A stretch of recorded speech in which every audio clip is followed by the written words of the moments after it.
My family history is rich. I was born and raised in Washington, D.C., but my family is from Liberia and Nigeria. And during the time that I was growing up, my name, people don't know this, but my name means according to God's gift because I was a miracle child.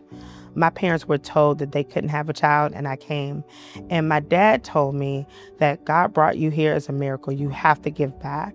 From the young age, we walked the DC council halls advocating for Liberian refugees that were coming in during the Civil War. And I never forgot that. That never left me.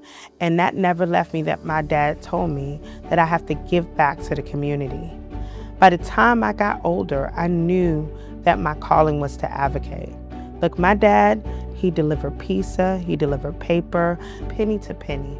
We were living, but we still were able to get the programs, Medicaid, all of those things to help us out. When I got older, I wanted to be an advocate.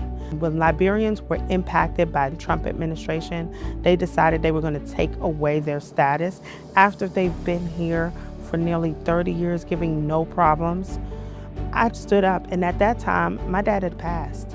And I just knew that this was his legacy. I couldn't sit there with my dad no longer here and not be his legacy to advocate just as he had taught me to do.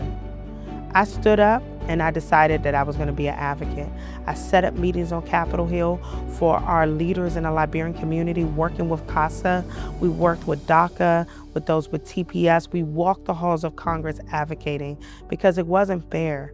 The two people that I walked the halls with, one was a nurse and one was a woman that took care of children with autism. For these people to be facing possible deportation was simply unfair. They had done nothing. And we advocated. If it was not for the leadership of the Democratic Party at that time, they would probably be deported today. But they do now have a pathway to citizenship. And right now, it's time for immigration reform. It's time for a pathway to citizenship. We have so many people in this country that have come in different ways, from wars, all of those things. A lot of them have raised their kids, like myself, who are giving back to this community. We are a country of immigrants, and we must not forget that.